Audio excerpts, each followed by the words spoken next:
This is Microphone Monday, in the studio with John Bailey. Hi guys, welcome back to Microphone Monday. I am your host, John Bailey, and this is the ever incredible William KOPP, otherwise known as Bill KOPP.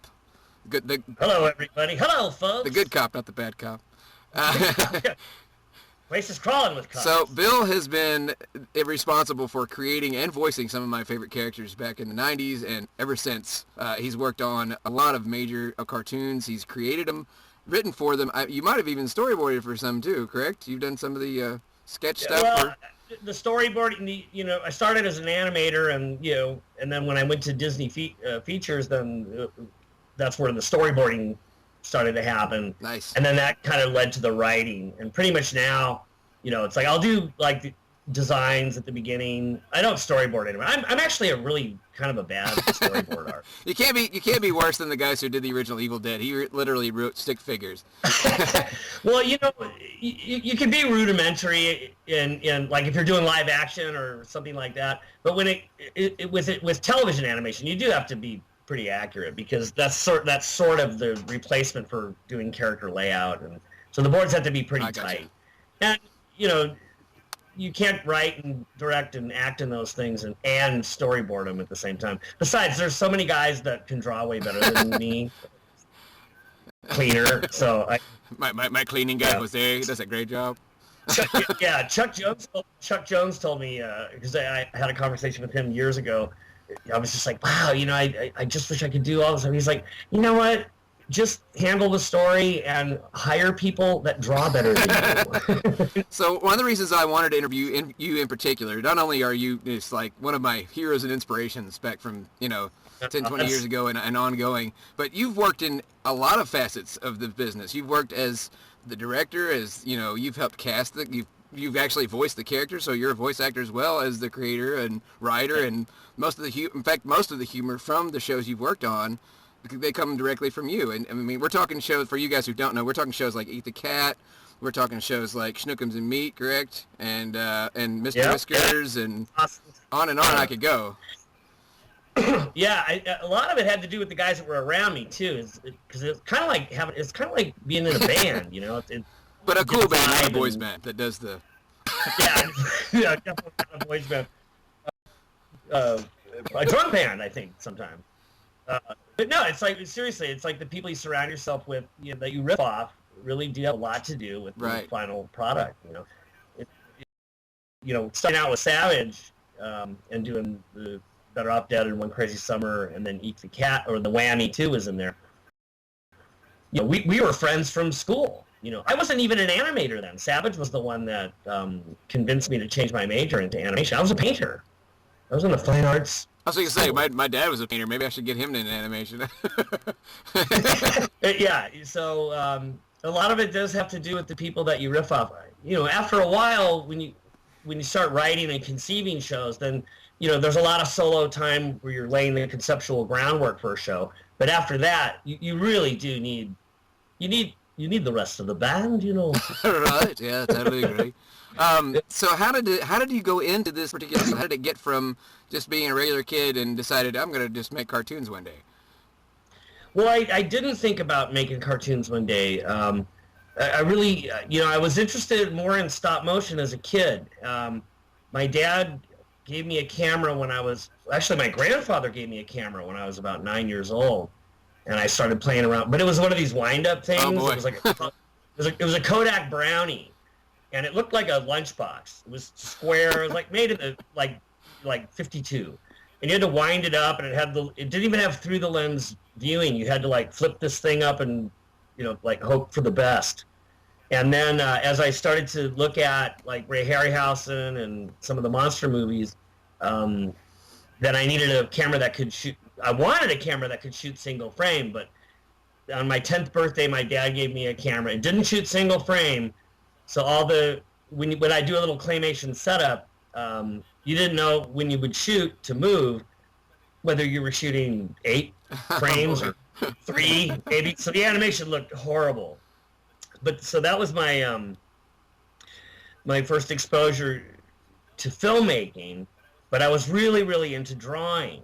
and the monster movies from like the Universal cycle and some things like that were really, really key, and just like getting into drawing. And my main focus was just drawing. Filmmaking was sort of the side thing that I did a lot of, but I wasn't like I'm going to be an animator. You know, when I discovered H.R. Giger when I was like 15, I was just like, okay, that's the coolest thing I've ever seen. You know, so I would do these like giant pencil drawings, hyper realistic but really bizarre, cartoony, you know, material in there. And that's how I got into the fine arts. And it wasn't really until I got to Cal Arts and after that first year where I started meeting animators, all the guys who are like, I mean, it's like a who's who of animation. I mean, it's Rob Minkoff, Kelly Asbury, Chris Sanders, Peter Chung. You know, it's like those were the guys I was there with, and Savage. And they were just the most fun people to hang around with. And so I started gravitating into that area. Yeah, it just seemed, animation to me was like you can combine drawing with concepts and storytelling all in one thing. So it was like two things that I like found a home, you know. Very cool. That's how it happened. Yeah. So, like, speaking of conceptually, like, how does the ideas just happen to form in your head, or do you brainstorm with, you know, close friends, or just something pops up and you just start writing for days and days, like you have been lately? Well, like I said, usually there's like this weird, you know, always keep a sketchbook or some kind of notebook around. Always. I mean, I'm constantly. I have one by my bed. I carry one around with me during the day. I mean, it's like just making weird notes all the time. And then when something really clicks, then I tend to focus on it a little bit and then develop that a little bit, and then I'll start. It's hard to answer that question because sorry. Well, no, when it started out, it was usually like Savage had a movie that we had to do, you know. So then I went on to that, and but later on when it turned into creating shows, that's what I'm talking about. Right. There, it's like there's a lot of solo time where you're just like developing ideas.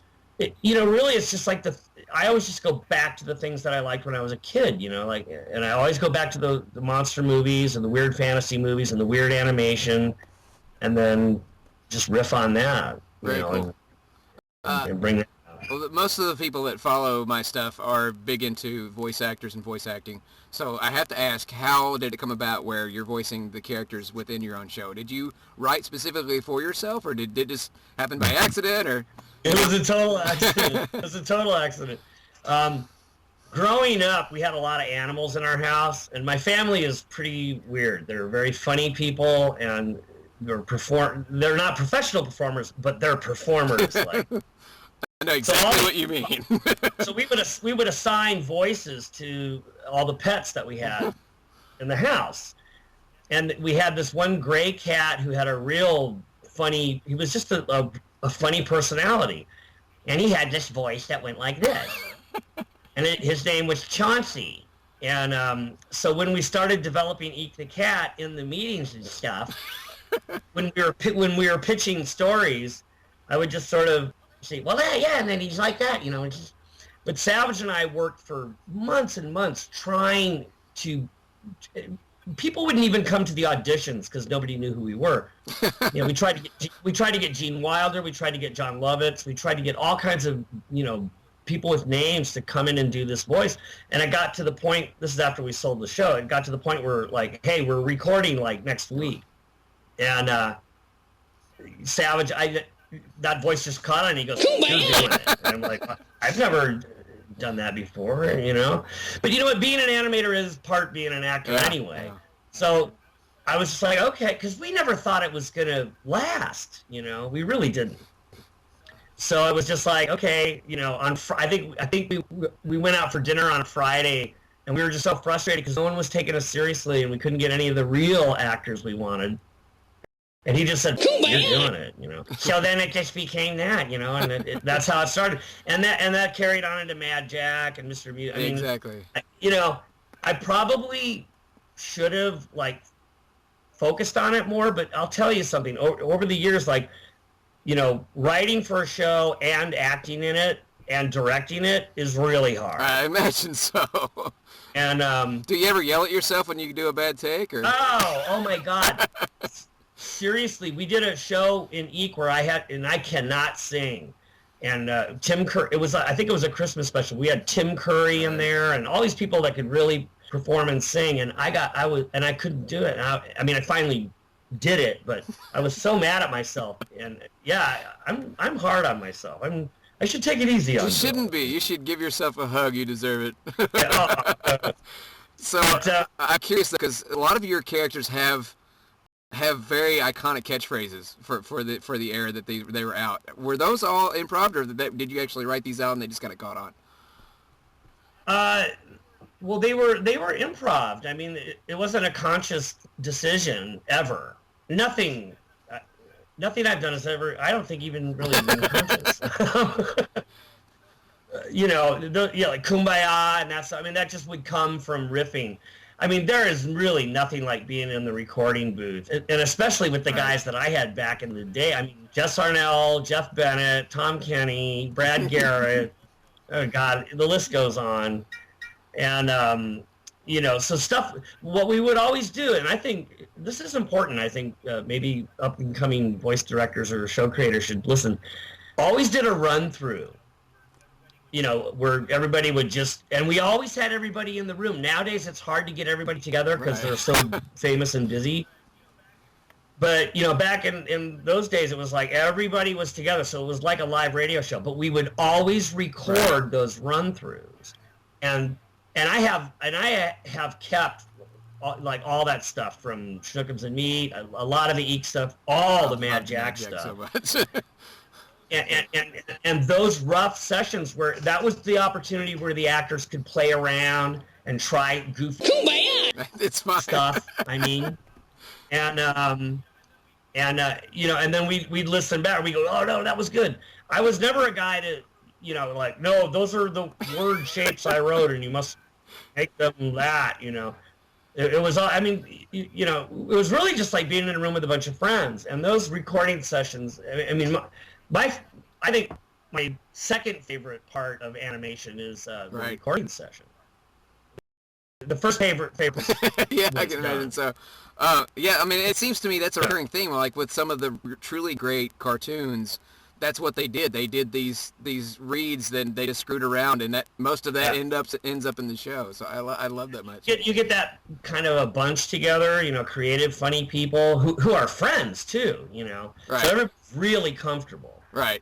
Because we'd always go out for dinner and stuff, and that's, you create an atmosphere of comfort where everybody feels like it's okay to, go off there if you want to. Okay, I have to ask before I get too far away from the topic at hand, but I gotta wonder, because now we know that Eek came from an actual cat of yours. So where did Mad Jack come from? Because I think that you should be suing Disney because Johnny Depp totally ripped you off.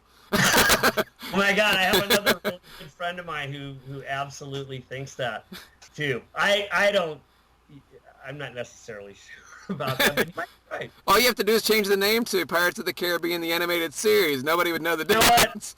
I'm suing Disney right now. There you go. I'll get busy on that. I'll have an answer for you tomorrow. Yeah. Mad Jack, actually, to be perfectly honest, came from Rowan Atkinson's Blackadder. Oh, I love that show, too. I should have known. We have the exact same taste in humor. Yeah, no, I know. We have a lot of the same quirks. I discovered that show in the, I don't know when I think it came out in the late 80s even. Right, yeah. So it was like somewhere around there, like I might have even been on Eek. I discovered them, and I would just watch those over and over and over and over. You'll know what this means then. Oh, yeah. A wobble. Yeah, sure. Did he just put his underpants on his head? Yes, but he didn't say. But he didn't say wobble. So I just thought that was such a great. It's a classic dynamic. A guy who's actually really smart, surrounded by idiots, You That know, makes, and, oh my gosh, that makes total sense with the way he treats his sidekick. It's basically Baldric. yeah, no, absolutely. But I just took that, but that character dynamic goes back all the way. True, to yeah. But see, back then I hadn't seen Blackadder. I didn't get to catch him till I was in my 20s, so that makes total perfect sense. And then again, while pitching the show and in the meetings with the executives, this voice sort of would just come through. He was sort of a pompous, guy, and it was just like, and he was like always so frustrated, like, fortune vomits on my blue suede shoes again. He had the greatest language ever. So when the devil gives you a Melvin, Actually, it would be great to see you dressed as Mad Jack and have Billy follow you around. Yes, Captain. Convention goers would just freak out. Y'all look so much like the characters. Billy is doing that. You know what? Billy's birthday is the day before mine. We both just had our birthday. Oh, wow. Happy 20th. No, thank you. Yeah. No, but so yeah, that's where that came from. And then we got on to the Tom and Jerry. This is just to your point about the voice acting thing, and maybe why I've sort of drifted. No, that's fine. No, that's cool. When we were doing I think it was the second Tom and Jerry movie, the Fast and the Furry one. I've always had this character like this Hollywood producer guy who's like, is there a gorilla? And and that's that guy, J.W. Globwobbler, who's in that movie. And I was gonna do his voice. And this unknown guy came in named John DiMaggio. Yeah, who's that? And I was like, all right, go ahead and give it a read. And I didn't know him yet, but he came recommended from Jess Harnell, I think. And he read for that guy. And I was just like, okay, I'm done. It's like I gave him that role, and I was glad I did too, because it is hard to. I mean, I love the acting thing. If I could do it in other people's shows, it'd be great. But when you're writing and directing, it is hard. Does it make it a little bit easier though, being the writer and the director, when you're voicing your own character? You kind of already had it in your head what you were going to do. So it does make it easier when you're in your late 20s and early 30s, because you have the energy to like all that stuff. But, after, there are so many other things going on. There's storyboards, there's notes coming on script, there's, post-productions animatics to be built. I mean, there's so many things swirling around. To go from that tornado into a recording booth and just, it's hard. Besides, again, it's just like the guys that draw and storyboard and animate with me are they're better than me with that. Yeah, I don't know. I've really gotten so focused on writing and conceptualizing these shows, that's really where my main focus is. But there's only one Bill. I really love it, and I would like, Eric Bowes pestered me, and David Kay are like, we should cut a new voice reel together and get that set up. Right. But I spent so much time. I've got all these things in development right now, and it's just. Just tell what you tell me. Not now. I'm writing. Go away, Eric. I was just like, just get a show and cast me, man. I don't want to have to go through all the proper steps. Just give me the lead, and I'll be fine. Be glad they still talk to you. They stay so busy. They got half a dozen or so of series they work on too. Jeez. Oh, God. Everybody's running. It's funny when we, like I said, my birthday was last week, and for important events like that, we always seem to get everybody together. But it is funny. It's like, I just had Jess Harnell and Dave Fouquet wanted to have lunch yesterday, and I was like, yeah, great. I heard on Monday, and then by the time it got to Thursday, everybody couldn't do it. It's like they are busy. Just to show you guys who are watching how busy Bill stays. He actually messaged me yesterday. I think I'm gonna have to cancel today. I'm sorry. Something came up, and I was like, well, you do know it's Thursday, right? We're doing this tomorrow. Oh yeah, I had the wrong day. You did. Oh. It's okay. I totally understand. I wished I was that busy. Yeah, but I the act. Well, we were talking about the phony radio show. Right, remember, right. we talked the other night about that.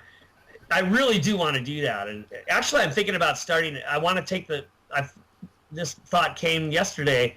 about taking the Earth Versus scripts, doing a Kickstarter, and just producing those as radio shows, and just getting all my dragging all my old buddies who owe me a favor,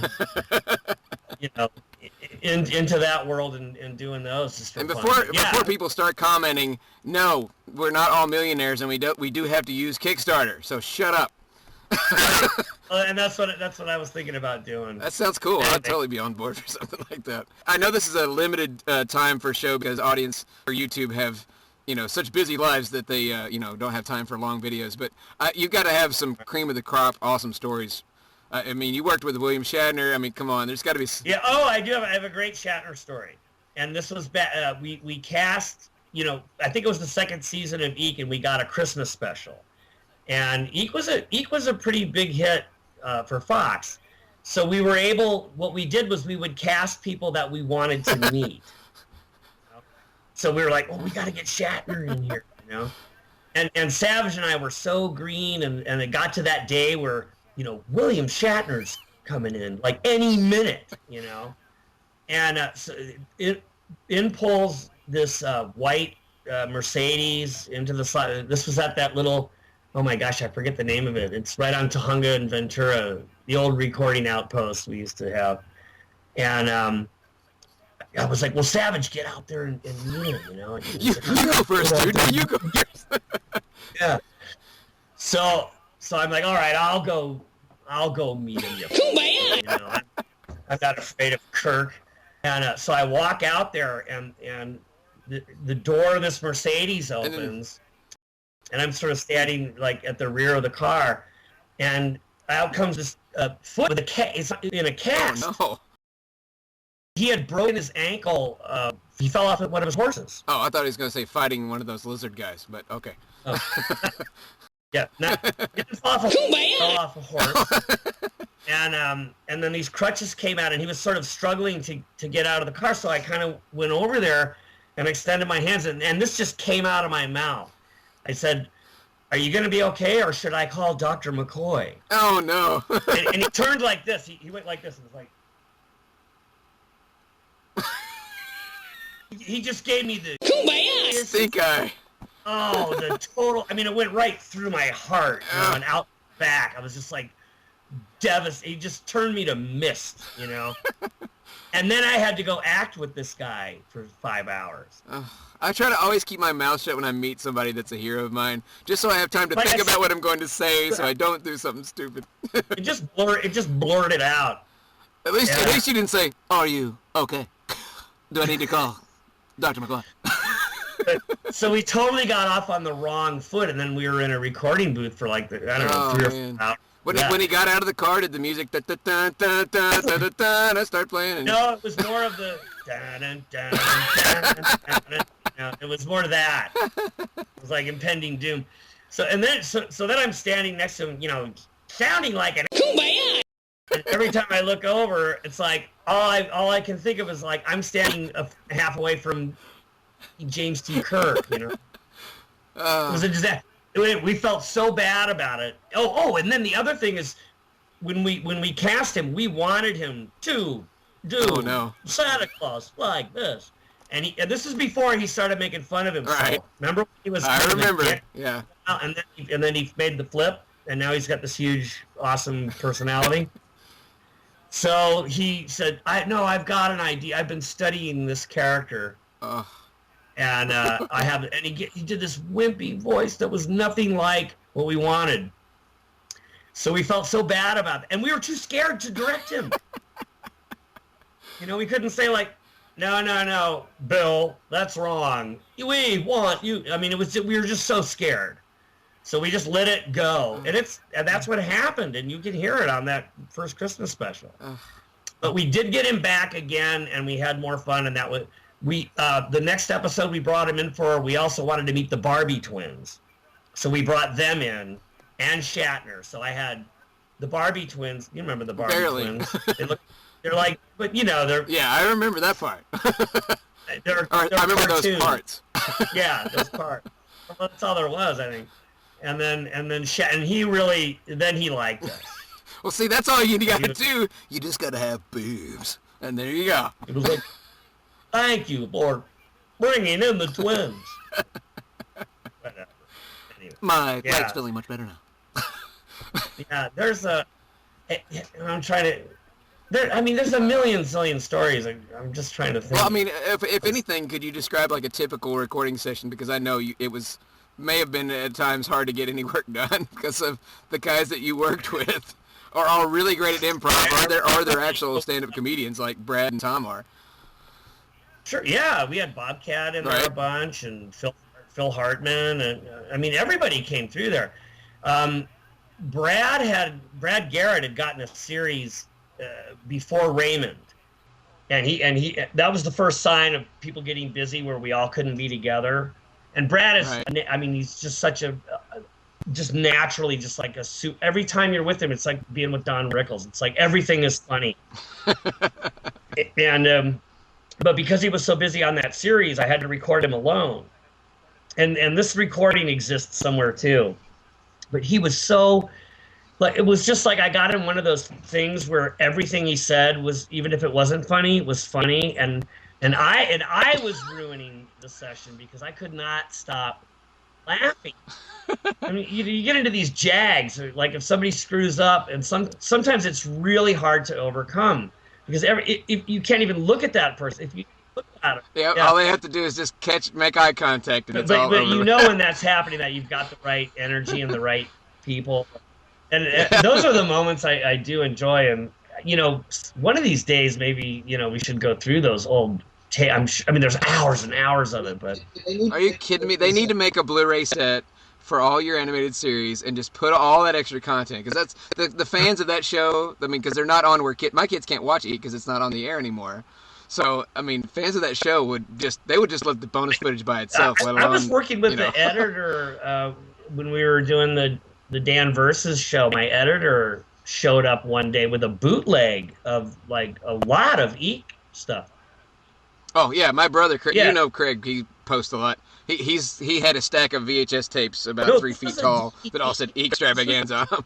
yeah, he had all VHS. That's the only way we can watch it. And I do have all the Mad Jacks on high-end digibetas. I got those because I bribed a guy at the Disney library with the bottles of. That's all it takes to get in there. Just a little bit of scotch. But so Disney owns Eek, Disney owns Mad Jack, Shnookums and Meat, obviously, and there's so many Eek fans. It's a shame that they don't do something. I mean, Margaret Lesh over at the Hub has when I talked to her like last year, she was like, maybe I'll talk to him and try to. Yeah, that would be so great because my kids love a lot of the old shows that come on the Hub and Boomerang that they eat the stuff up, and I'm like, this just proves that these are good shows. Yeah. Kids still like them. It doesn't matter if it was made 20, 30 years ago. So we're trying, and then American Cinematheque is trying to get an Eek event together here in Hollywood. And we're trying to get Savage and I have been talking, but he's always in Vancouver shooting now. So it's hard to wrangle him.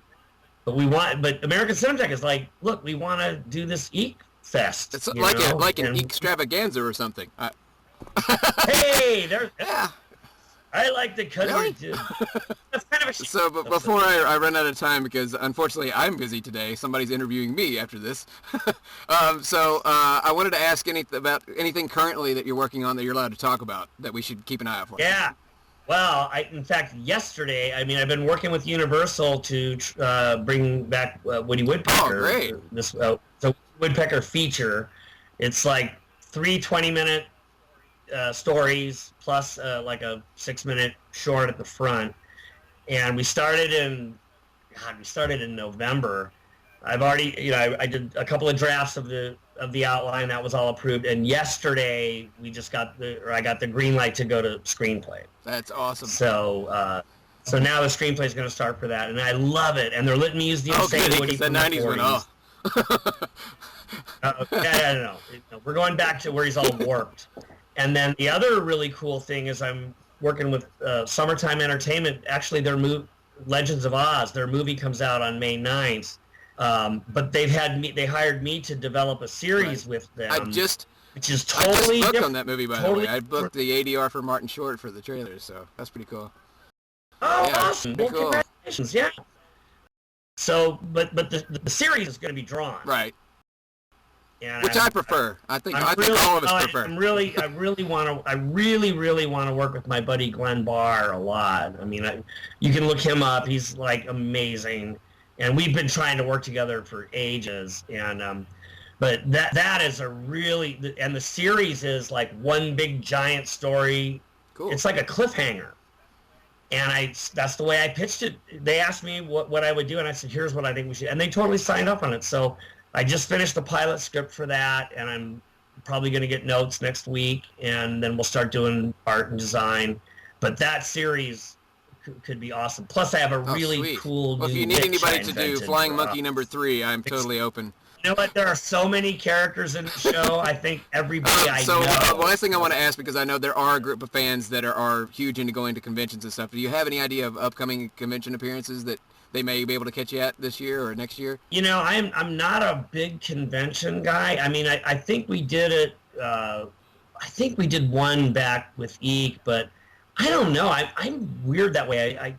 And now they're so big, I don't know what to do. My friends are trying to coerce me into doing something like this. But I'll bet you anything, like, I mean, certainly if Woody gets on track and that starts into production, I think I want to show up with a show.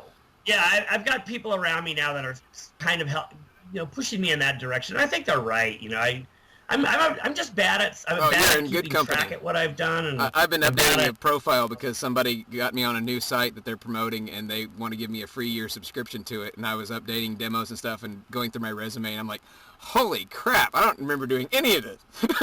And I've only been this for a few years. Yeah, I know. It always seems a little strange to me, promoting, but. You know, in the spirit of the thing, like, honestly, now, I'm sure this Oz series is going to take. I mean, we still have to get a distributor and all that, but it's pretty cool. And and Summertime isn't kidding around. So, and Universal isn't kidding around either. So, between those two things, if those things go, and I'm lucky enough to be a part of it still, absolutely, I would embrace that. Yeah. But I don't have anything upcoming. I'd be there for that. I'd pay convention money to be there. You know, well, it's funny in this neighborhood in Van Nuys. There's like Matt Danner lives 2 blocks away, and that whole gang. And then my buddy Chance Raspberry's like literally right across the street. He was here yesterday. he's an early bird. He's my dad. He goes up at 5 a.m. for all the There's art a picture stuff. on my Facebook and. From yesterday, and he was here. I was just writing, and he was just sitting here going through, and I mean stacks and stacks of boxes of stuff, just carefully sorting it out. That's got to make you at least a little proud. I'll save some winners. Just love that much of your stuff, man. Oh, I love it. People just love that much of your that's the greatest feeling in the world, man. Come on, That's awesome. I love that. It's like, my problem is it's just like the only reason they're here is because. We're trying to sell to a gallery and stuff, and even swap meets, just because there's so much of it. I mean, it's my storage place is like, if you can see this room, I mean, it's stacked. It's as high as almost to the ceiling. It looks like seen in the end of Raiders of the Lost Ark. It's just like. I bet the Ark probably is in there somewhere. Yeah, it was an episode of Eek. I remember that one. But on behalf of the tens of thousands of fans that are totally glad, thank you so much for not throwing all that stuff away, so that some of us can get some. And I also have all the pencil original roughs of the animation, plus the pencil cleanups. I know You just need to build a museum on the back. I know, of your house. but it's getting ridiculous because there's more being generated, so I have to make room. So, and you know what? I just want this stuff to. I would never throw it away, of course, but.